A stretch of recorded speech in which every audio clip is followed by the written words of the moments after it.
Saltnpepper.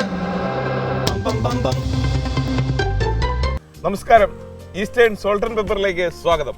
നമ്മൾ tribal ഫുഡിന്റെ മറ്റൊരു കാഴ്ചയുമായാണ് ഇന്ന് നിങ്ങൾക്ക് മുന്നിൽ എത്തിയിരിക്കുന്നത്. ഇന്നിപ്പോൾ എത്തിയിരിക്കുന്ന ഈ പ്രകൃതി രമണീയമായ മനോഹരമായ ഈ സ്ഥലം നമുക്കറിയാം. തിരുവനന്തപുരത്തുകാരുടെ കാശ്മീർ എന്നൊക്കെ നമ്മൾ പറയാറുള്ള ഒരു സ്ഥലമുണ്ട്, പൊന്മുടി. പൊന്മുടി പോകുന്ന വഴിക്ക് തന്നെ കല്ലാറ് കണ്ടുകൊണ്ടാണ്, കല്ലാറിലെ തണുത്ത വെള്ളത്തിലല്ലേ കാലൊക്കെ നനച്ചുകൊണ്ടാണ് ഇവിടുത്തെ ടൂറിസ്റ്റുകളെല്ലാം അങ്ങോട്ട് പോകുന്നത്. കല്ലാറിന്റെ ഏറ്റവും മനോഹരമായ ഒരു സ്പോട്ടാണ് മീൻമുട്ടി. മീൻമുട്ടിയിൽ ഒരു ചെറിയ വെള്ളച്ചാട്ടവും ഒക്കെ ഉണ്ട്. അപ്പോൾ ഈ മീൻമുട്ടിയുടെ അടുത്തുള്ള ഒരു പ്രദേശത്താണ് നമ്മൾ നിൽക്കുന്നത്. കറക്റ്റ് മീൻമുട്ടി അല്ല ഈ കാണുന്നത്. മീൻമുട്ടിയിൽ നിന്ന് ഒരു 3/4 കിലോമീറ്റർ ഉള്ളിലേക്ക് നമ്മൾ സഞ്ചരിച്ചിട്ടാണ് ഇവിടെ എത്തിയിരിക്കുന്നത്. എന്നോടൊപ്പം പ്രിയപ്പെട്ട കൂട്ടുകാരൻ, പേര് ശ്യാം, ഫുൾ നെയിം എന്താണ്? ശ്യാംദാസ്. അപ്പോൾ ശ്യാംദാസ് ഉണ്ട്. ശ്യാം, എന്താ നമ്മൾ ഉണ്ടാക്കുന്നതെന്ന്? നമുക്കിന്ന് ഉണ്ടാക്കാന്ന് പറഞ്ഞാൽ ഒരു മൺ ചിക്കനാണ്. മൺ ചിക്കൻ. സാധാരണ ചിക്കനിൽ ശകലം മണ്ണ് കടന്നു കഴിഞ്ഞാൽ അടിയാണ് സംഭവിക്കുന്നത്. അതെങ്കിൽ അടി കിട്ടും. നമ്മൾ ഉണ്ടാക്കാൻ പോകുന്നത് മൺ ചിക്കൻ, അതായത് ഈ ചിക്കനെ മണ്ണിലൊക്കെ പൊതിഞ്ഞിട്ട് ഈ കനലിൽ വെച്ച് വേവിച്ചിട്ട് എടുക്കുന്ന ഒരു പരിപാടിയാണ്. ഇത് നമ്മൾ ഓയിലൊന്നും ചേർക്കാതെ ചെയ്യുന്ന സാധനമാണ്. ഇത് ശരിക്കും ഒരു ട്രൈബൽ റെസിപ്പിയാണ്. അതായത് ഇവരല്ലേ ട്രൈബൽസ് ഉണ്ടാക്കുന്നതാണിത്. അപ്പൊ നമുക്കത് കാണാം. ഇനി ഞാൻ കൂടുതലൊന്നും പറയുന്നില്ല. ഇൻഗ്രീഡിയൻസ് ഒന്ന് പറയാമോ? ഇൻഗ്രീഡിയൻസ് എന്ന് പറയുമ്പോഴത്തേക്ക് മഞ്ഞൾപ്പൊടി, കുരുമുളക്, ഇഞ്ചി, വെളുത്തുള്ളി, പച്ചമുളക്, അതുപോലെ തന്നെ നമ്മൾ സാധാ മുളക് പൊടി, ഉപ്പ്, ചെറുനാരങ്ങ. ഇത്രയും മതി. അപ്പൊ നമുക്ക് തുടങ്ങാം അല്ലേ? തുടങ്ങാം കേട്ടോ. ശരി. അപ്പോൾ ഇത് വന്നിട്ട് ഒരു 1.5 കിലോയ്ക്കകത്തുള്ളൊരു മീഡിയം സൈസ് കോഴിയാണ്. അത് വന്നിട്ട് ഇത് നമ്മൾ നല്ല ഫുൾ ക്ലീൻ ചെയ്ത് വെച്ചിട്ടുള്ള കോഴിയാണ്. ഈ ചെറിയ കോഴിയാണ് ഉചിതം അല്ലേ? ചെറിയ കോഴിയാകുമ്പോഴത്തേക്ക് ഇതിനകത്ത് നിന്ന് കഴിഞ്ഞാൽ ഒരുപാട് വലിയ സൈസ് ആയി കഴിഞ്ഞാൽ വെന്ത് വരാനൊക്കെ ഒരു സമയം താമസിക്കും. ഉള്ളൊക്കെ വെന്തെടുക്കാൻ സമയം താമസിക്കും. ഇത് വന്നിട്ട് നമുക്ക് ഈ ഒരു സൈസ് ആകുമ്പോഴത്തേക്ക് ആ കറക്റ്റ് എല്ലാം പൊതിഞ്ഞ് വന്ന് വരുമ്പോൾ നല്ല ക്ലിയർ ആയിട്ട് ഇരിക്കാൻ പറ്റും. ഇതിന്റെ റെസിപ്പിയൊക്കെ പഠിച്ചെടുത്ത് എങ്ങനെയാ? ഇത് ഞങ്ങൾ ഈ ട്രൈബൽസിൻ്റെ ഇടയിൽ പോകുമ്പോൾ ഞങ്ങളുടെ നാട്ടിലുള്ള സുഹൃത്തുക്കളൊക്കെ വരുമ്പോഴത്തേക്ക് ഈ വനത്തിലൊക്കെ കാണാൻ പോകും. അപ്പോൾ അവിടെയുള്ള കൂട്ടുകാർ ചെയ്യുന്നത് കണ്ടു പഠിച്ചതാണ്. ഇവിടെ കൂട്ടുകാരൊക്കെ ഒത്തുകൂടുമ്പോൾ ഒരു രസത്തിന് വേണ്ടിയൊക്കെ ഇത് ഉണ്ടാക്കി. അതെ, വിദേശത്തൊക്കെ കൂട്ടുകാരൊക്കെ വരുമ്പോഴത്തേക്ക് നമ്മൾ ഇന്ന് ഇതൊക്കെ ഉണ്ടാക്കി കൊടുക്കാറുണ്ട്. ഇത് നമുക്കും ഉണ്ടാക്കാം കേട്ടോ. ഉണ്ടാക്കാൻ പറ്റും, എല്ലാവർക്കും ഉണ്ടാക്കാൻ പറ്റുന്നതാണ്. ആദ്യം നമ്മൾ ചെയ്യേണ്ടതെന്ന് പറഞ്ഞാൽ ഈ കോഴിയെ നമ്മൾ മുഴുവനുള്ള കോഴിയെ ചെറുതായിട്ട് കത്തി കൊണ്ട് വരയാം.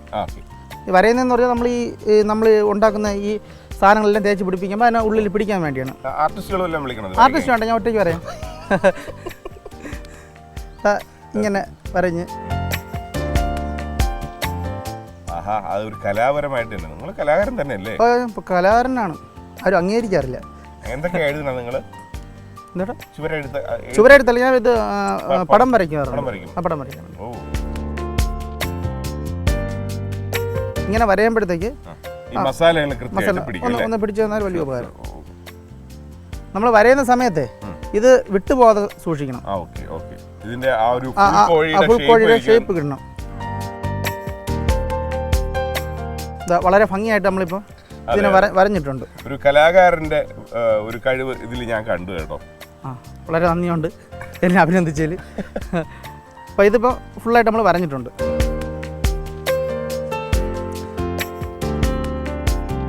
ചേട്ടാ, അടുത്ത് നമുക്ക് ഈ മസാലകൾ നമുക്കൊന്ന് മിക്സ് ചെയ്യാം. ആദ്യം എന്ന് പറയുന്നത് നമുക്ക് മഞ്ഞൾപ്പൊടി.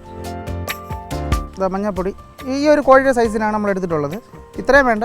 കോഴിയുടെ സൈസിന് മഞ്ഞൾപ്പൊടി എടുത്തെന്ന് പറഞ്ഞാൽ കോഴി സൈസിന് പറഞ്ഞാൽ നമ്മുടെ അളവ് അറിയാമല്ലോ. കോഴിക്ക് തേക്കാനുള്ള അളവ്. ഇത് വന്നിട്ട് വെളുത്തുള്ളിയാണ്. വെളുത്തുള്ളി നല്ല കല്ലിൽ ചതച്ചെടുത്ത വെളുത്തുള്ളിയാണ്.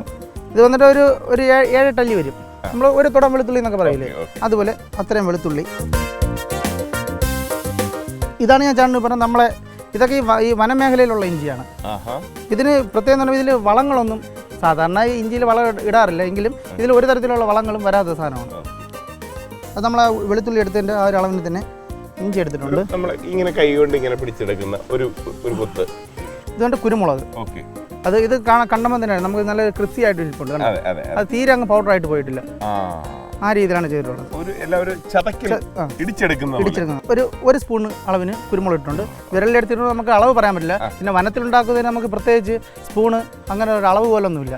നമ്മളൊരു ഇടുന്ന കൈപുണ്യം എന്ന് പറയും പോലെ ആ രീതിയിലാണ് ചെയ്യുന്നത്. ഇത് വന്നിട്ട് പച്ചമുളക്. ഇതും ഈ മേഖല ചതച്ച പച്ചമുളകാണ്. നമ്മൾ ഈ മേഖലയിലുള്ള പച്ചമുളകാണ്.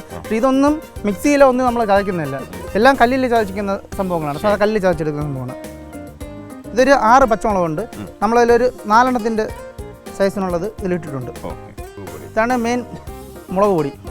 മുളക് പൊടി എന്ന് പറയുമ്പോഴത്തേക്ക് കവർ മുളക് പൊടിയല്ല, സാധാ മുളക് വാങ്ങിച്ചിട്ട് ആ മുളക് പൊടിച്ചതാണ്. മില്ലിൽ കൊടുത്ത് പൊടിച്ചിട്ട് ആ മുളക് പൊടിയാണ് മുളക്. അപ്പോൾ ഈ ഒരുപാട് വിദേശികൾ ഇതൊക്കെ പ്രോഗ്രാമൊക്കെ കണ്ടിട്ട് വിദേശ മലയാളികൾ അവരുടെ ഒരുപാട് ഫോറിനേഴ്സൊക്കെ ഇത് കാണാറുണ്ടെന്നൊക്കെ പറഞ്ഞ് വിളിക്കാറുണ്ട്. അപ്പോൾ അവർക്ക് വേണ്ടി പറയാണ്, നമ്മൾ മലയാളികൾ ഇത്തിരി എരിവൊക്കെ കൂടുതൽ കഴിക്കുന്ന ആൾക്കാരാണ് കേട്ടോ. നിങ്ങൾ ഇത് ട്രൈ ചെയ്യുമ്പോൾ നിങ്ങൾക്ക് എരിവ് ഇത്രയും ചേർക്കണ്ടെങ്കിൽ നിങ്ങൾ അത് കണക്കാക്കി നിങ്ങൾ എരിവ് ഉപയോഗിച്ചാൽ മതി. ഇത് നല്ലൊരു സ്പൈസിയാണ്, യഥാർത്ഥം നല്ല സ്പൈസിയാണ്. അതായത് നമ്മൾ വേറെ സോസും അങ്ങനെയുള്ള സാധനങ്ങൾ ഇതിൽ നിന്ന് ആഡ് ചെയ്യുന്നതല്ല, അത് പ്രകൃതിയായിട്ടുള്ള സാധനം വെച്ചിട്ട് നല്ല എരിവും അത് എന്നാൽ നമ്മൾ ലെമൺ ചേർക്കുന്നുണ്ട്, നാരങ്ങ ചേർക്കുന്നുണ്ട്, അതിൻ്റെ ഒരു പുളിപ്പും എല്ലാം കൂടി വരുമ്പോൾ നല്ല രസമാണ്. അടുത്തത് മെയിനായിട്ടുള്ള സാധനം ഉപ്പ്. ഉപ്പിട്ടില്ലെങ്കിൽ പിന്നെ ഒരു കാര്യം നടക്കൂല. അടുത്ത് മെയിനായിട്ടുള്ളത് ഒരു നാരങ്ങയുടെ പകുതി നാരങ്ങ നമ്മൾ ഇതിലോട്ട്, നാരങ്ങയോടെ കൃഷി ചെയ്തല്ലേ കേട്ടോ,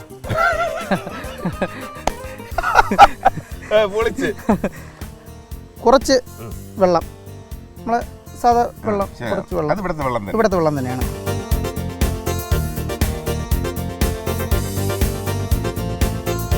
അപ്പോഴേ ഈ സാധനം, ഈ മസാല ചേട്ടൻ തന്നെ ജസ്റ്റ് ഒന്ന് ഉപ്പുണ്ടോ എന്നൊന്ന് നോക്ക്. കുറച്ച് നോക്കിയാൽ മതി. കുറച്ച് കപ്പ ഉണ്ടായിരുന്നെങ്കിൽ ഈ മസാല വെച്ച് കപ്പ തിന്നായിരുന്നല്ലോ. വേറെയും പരിപാടിയുണ്ട്. ഉപ്പ് കറക്റ്റാണോ? കറക്റ്റാണ്. അപ്പോൾ നമുക്ക് ഇതിനെ എടുത്ത് ഈ ചിക്കനിലൊന്ന് പുരട്ടാം. നമ്മൾ നേരത്തെ വരഞ്ഞു വെച്ചില്ലേ, ആ വരഞ്ഞു വെച്ച ഭാഗങ്ങളിൽ ഇതിനെ കയറ്റി വയ്ക്കാം.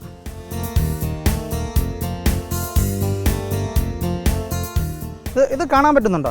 കാണാൻ പറ്റുന്നുണ്ട്. പിന്നെ ഉള്ളിലോട്ട് മസാല പിടിച്ചിട്ടുണ്ട്. അല്ലെങ്കിൽ നമ്മൾ പുറമേ മാത്രം ഇത് ഈ മസാല പിടിപ്പിച്ചു കഴിഞ്ഞാൽ നമ്മൾ ഇത് വെന്ത് വരുമ്പോഴത്തേക്കും അകത്ത് അത്ര ഇപ്പം പുറത്ത് മാത്രമേ ഫുള്ളും പൊള്ളയായിരിക്കും. അതൊരു നമുക്ക് വിശ്വസിക്കാൻ പറ്റില്ല.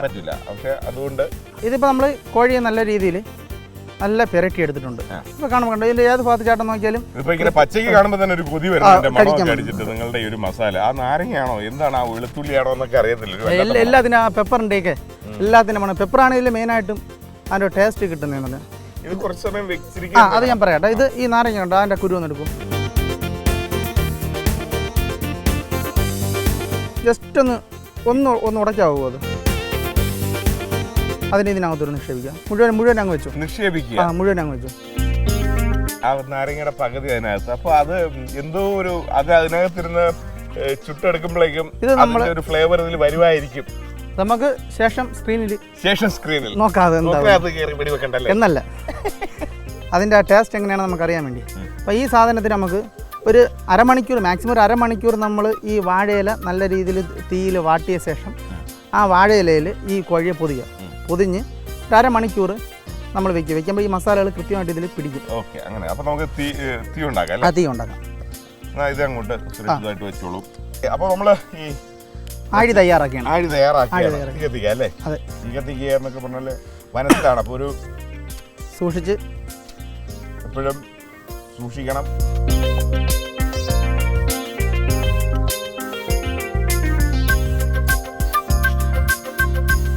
വളരെ ഐശ്വര്യമായിട്ട് തീ കത്തിയിട്ടുണ്ട് അല്ലേ? തീ കത്തിയിട്ടുണ്ട്. ഇനി നമുക്ക് ഇതിലോട്ട് കനൽ, അത് ഈ ചിരട്ട കത്തിയ ശേഷമാണ് നമ്മൾ കനൽ ഇതിലോട്ട് നിക്ഷേപിക്കുന്നത്. ഇത് കനലാണ്. ഒന്ന് കത്തി വന്നതിന് ശേഷം ഈ കനലാണ് ശരിക്കും ഇതിനകത്ത് കിടന്ന് തീ നമുക്ക് തരേണ്ടത്. ഈ ചിരട്ട കത്തി ഈ കനലിൽ പിടിക്കും. കനലിൽ പിടിച്ചാൽ ഈ കനലിൽ പിന്നെ നല്ലതായിട്ട് ജ്വലിക്കുന്നതായി നിൽക്കും. ആഴി കത്തിച്ചെടുക്കുന്ന കുറെ കാഴ്ചകളാണ്, അത് നിങ്ങൾ കണ്ടോളൂ. എന്തായാലും ചേട്ടൻ തന്നെ എല്ലാം വാരി വെച്ച് കത്തിക്കുന്നുണ്ട്. നല്ലൊരു ആത്മാർത്ഥത. അതെ. അല്ലെങ്കിൽ സൈഡിൽ നിന്നിട്ട് പുള്ളി അതാണ് ചെയ്തിരിക്കുന്നത് കാണുന്നൊരു വിചാരം ചേട്ടൻ കഴിക്കുക മാത്രമേ ഉള്ളെന്നാ വിചാരിക്കും. അങ്ങനെയല്ല, അധ്വാനിച്ച് കഴിക്കണം, അത് വേണം.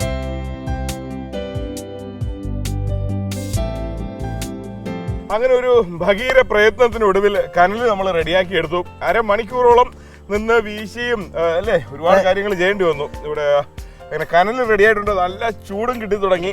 നിങ്ങൾ ഉണ്ടാക്കുമ്പോൾ ഈ കനൽ റെഡിയാക്കാൻ 2 കൂട്ടുകാരെ മാറ്റി വെക്കുന്നത് നല്ലതായിരിക്കും അല്ലേ? ഒരു 5-6 പേര് ചേർന്ന് ഉണ്ടാക്കുന്നതായിരിക്കും. ഒത്തൊരുമിച്ചാലേ ക്ലിയർ ആവുള്ളൂ. അതെ, ഒത്തുപിടിച്ചാൽ മലയും പോരും. അല്ല പിന്നെ. അവിടെ ഇനി എന്ത് ചെയ്യണം? നമുക്ക് അടുത്ത് നമ്മൾ ആ മസാലയൊക്കെ ചേർത്ത് ചിക്കൻ ഉണ്ടല്ലോ അതിൽ ചെളി പൊതിയണം അല്ലേ? ചെളി പൊതിയൂല. എല്ലാവരും ഇങ്ങനെ അന്തം വിട്ടിരിക്കുകയാണ്, ഇത്രയും നല്ല മസാലയൊക്കെ ചേർത്തിട്ട് മണ്ണ് വാരി ഇതിൽ തേക്കുവാണോ? ആദ്യം നമ്മൾ വാഴയില, വാട്ടിയ വാഴയില അതിലാണ് ആദ്യം പൊതിയുന്നത്. ശരി ശരി. എന്നിട്ടാണ് ചെളി പൊതിയുന്നത്. ശരി, ആയിക്കോട്ടെ. ശരി. ഈ ചിക്കൻ നമുക്ക് വാഴയില പൊതിയാം. ഇതിൽ വെച്ചോളാം. ഒരു വാഴയില നിൽക്കത്തില്ല. 2-3 വാഴയില ഞാൻ വാട്ടി വെച്ചിട്ടുണ്ട്, നിൽക്കത്തില്ല എന്ന് വിചാരിച്ചിട്ട്. ഇതിനിടയ്ക്ക് എവിടുന്നാ ഇതൊരു കമ്പ് വന്നതെന്ന്, അതുകൊണ്ട് കാര്യമുണ്ട് കേട്ടോ. ഇതൊരു മൺവെട്ടിയാണ്, ഇരിക്കണം, ആവശ്യമുണ്ട്. ഈ കനല് കുറച്ച് ഇതിനകത്തുനിന്ന് വാരി എടുക്കേണ്ടി വരും, കൈ കൊണ്ട് വരാൻ പറ്റത്തില്ലല്ലോ.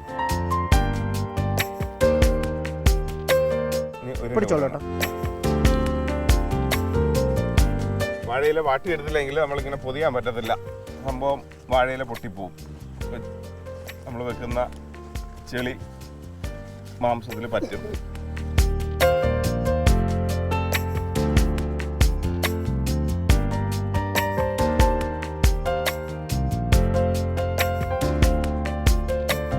ഇപ്പൊ തന്നെ ചിക്കൻ ശ്രദ്ധിക്കുക, കണ്ടല്ലോ, നന്നായിട്ട് കവർ ചെയ്തിട്ടുണ്ട്. അതിന്റെ മാംസം പുറത്ത് കാണാത്ത രീതിയിൽ.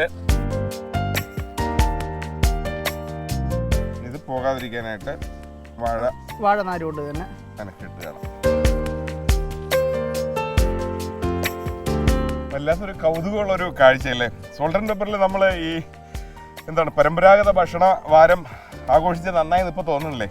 നമ്മളെ കുഴിമൺ ചിക്കൻ ഏകദേശം പകുതിയോളം എത്തിയിട്ടുണ്ട്. കുഴിമന്തിയോ പറ്റിച്ച? കുഴിമൺ ചിക്കൻ. കുഴിമൺ. ഇപ്പൊ കണ്ട നല്ലൊരു ചുമ്മാട് പോലെ തന്നെ ഇതായിട്ടുണ്ട്. ചുമ്മാടെന്ന് പറഞ്ഞു കഴിഞ്ഞാൽ നമ്മളിങ്ങനെ തലയിൽ വെച്ചിട്ട് ഇതിന്റെ മേളിൽ ഭാരമൊക്കെ വെക്കണം. ഇതിപ്പോ അങ്ങനെ വെച്ച് കഴിഞ്ഞാൽ ഇത് അൽഫാമായി മാറും. ശരി, അപ്പൊ ഇനി അടുത്താണ് ശ്രമകരമായ അടുത്ത ജോലി. അതെ, തീ കുറച്ച് കനലിൽ നമുക്ക് കുറച്ച് മാറ്റി ഒരു വെക്കണം. ആക്ച്വലി ഇതിനെ ബാഗ് ചെയ്യണം, കനലിൽ ചുറ്റും വന്ന് പൊതിയണം. അപ്പൊ കുറച്ച് കനല് നമുക്ക് കരുതേണ്ടതുണ്ട്. ചേട്ടൻ പോരും, ഞാൻ കുറഞ്ഞു. ചേട്ടൻ തന്നെ പോരും.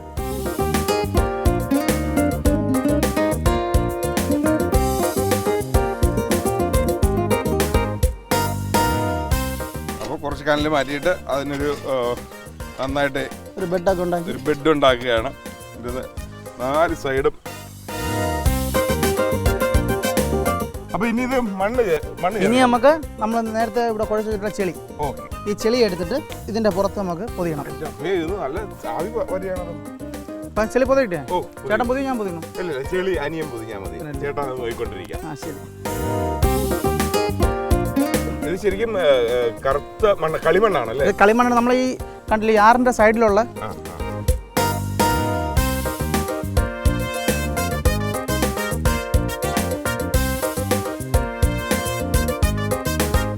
ഈ ചെളി വെന്ത് പൊട്ടണം. ഓക്കെ, ഇത് നമുക്ക് അതിനകത്തോട്ട് വയ്ക്കാം. ശരി, ഐശ്വര്യമായിട്ട് വെച്ചുകൊള്ളു. തെങ്ങും തേയൊക്കെ നടുമ്പോൾ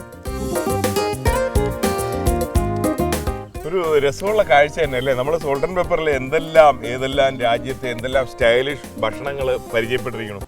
ഇതുപോലൊരു കാഴ്ച അല്ലേ? ഞാൻ കണ്ട് നമുക്ക് ഇതിന്റെ മുകളിലോട്ട് മൺവെട്ടി തന്നെ ഉപയോഗിച്ചുള്ളൂ. നിങ്ങൾ ആ വാഴയിലയിൽ വെച്ചപ്പോഴേ ഞാൻ വിചാരിച്ചു വാഴയിലയും കനലിൽ പോയി.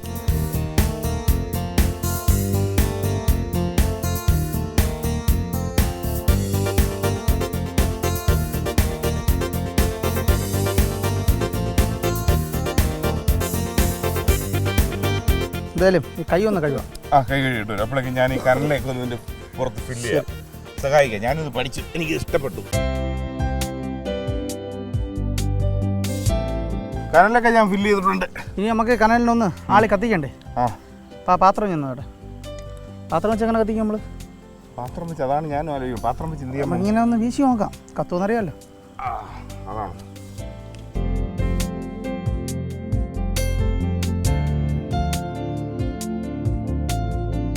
കനൽ അങ്ങനെ തീ ഈ കനലിൽ നിന്ന് ഇങ്ങനെ എല്ലാം അതിന്റെ ഇതൊരു ഗ്ലോബ് ഷേപ്പിൽ ഇരിക്കുകയാണ്. ഫുള്ളായിട്ട് തീ ഇങ്ങനെ കവർ ചെയ്ത് അതിനകത്തോട്ട് ഇറങ്ങുകയാണ്. അപ്പൊ നമുക്ക് ഇതിന്റെ തീ ഒന്ന് ആക്കം കൂട്ടി കൊടുക്കാം. അതിലേക്ക് വേണ്ടിട്ട് കുറച്ച് മേളിൽ കുറച്ച് വിറകൂടെ കത്തിക്കുന്നുണ്ട്. കത്തിച്ച് മേളൊന്ന് വീശി കൊടുത്താൽ വേറെ കുഴപ്പമൊന്നുമില്ല. നല്ല ചൂട് നല്ല രീതിയിൽ പിടിക്കും. കരിഞ്ഞു പോകുന്നില്ല. ഇല്ല, കരിഞ്ഞു പോകത്തില്ല. ചെളി നമ്മൾ പൊതിഞ്ഞിരിക്കുകയല്ലേ, അതുകൊണ്ട് കരിഞ്ഞു പോകത്തില്ല. എന്നാ പിന്നെ ഞാൻ കുറച്ച് ഇലയൊക്കെ എടുത്തിട്ട് വന്നിട്ടുണ്ട്.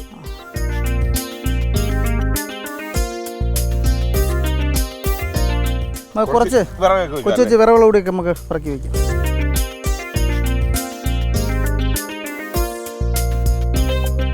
പുകയടിക്കുന്നുണ്ടല്ലേ? പുകയടിക്കുന്നുണ്ട്, കുഴപ്പമില്ല.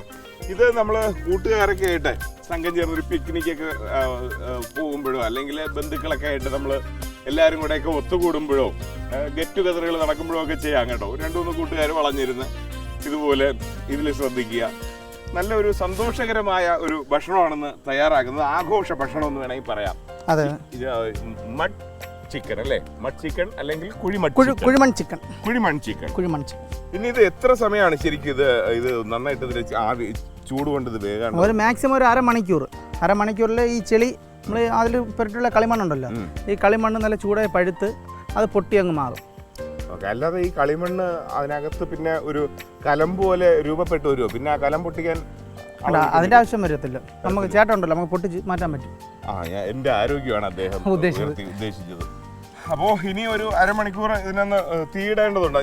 അപ്പോൾ അരമണിക്കൂറിൽ കൂടുതൽ നമ്മൾ ശരിക്കും കനലൊക്കെ വെച്ചിട്ട് അതിന്റെ മേളിലും കുറച്ച് തീയൊക്കെ കൊണ്ട് ആ തീയിന്റെ ഒരു താഴോട്ടൊക്കെ പോയി ഇത് റെഡി ആയിട്ടുണ്ടാവും എന്ന ശുഭപ്രതീക്ഷയോടുകൂടി അതിനെ പൊക്കി എടുക്കുകയാണ്. അതിന്റെ ചെളിയൊക്കെ പൊട്ടി മാറിയിട്ടുണ്ടാവും. ഓക്കെ, എന്നാൽ അത് പൊക്കിയെടുക്കാം. ഓക്കെ.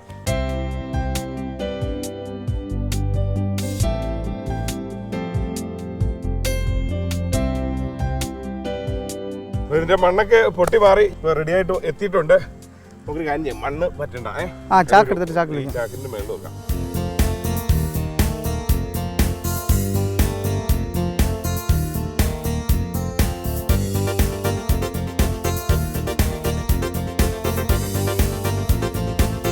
നല്ല വെന്ത് ആ മസാല ഒക്കെ നല്ല രീതിയിൽ പിടിച്ചിട്ടുണ്ട്.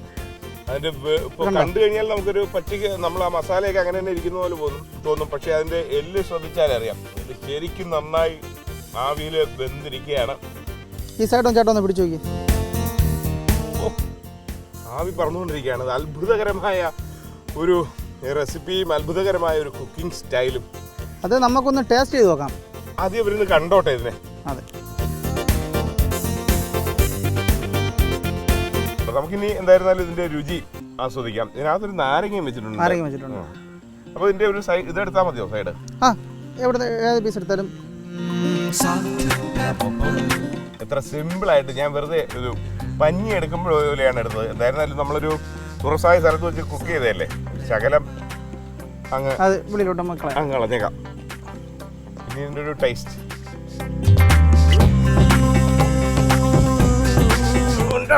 ഞാൻ തല്ലി കൊല്ലും.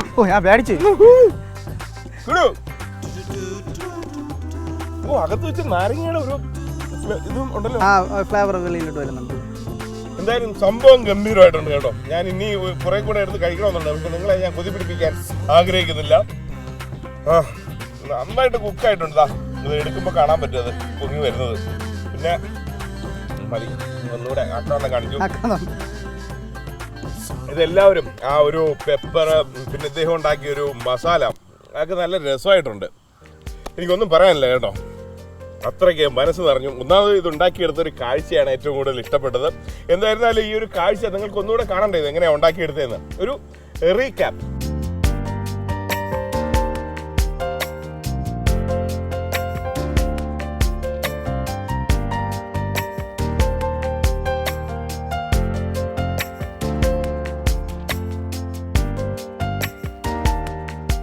അപ്പോൾ എല്ലാവർക്കും ഇത് വാച്ച് ചെയ്തതിനും ഇത് തുടർന്ന് നിങ്ങൾ ട്രൈ ചെയ്ത് ഉണ്ടാക്കണം കേട്ടോ, അത് മാത്രമേ എനിക്ക് പറയാനുള്ളൂ.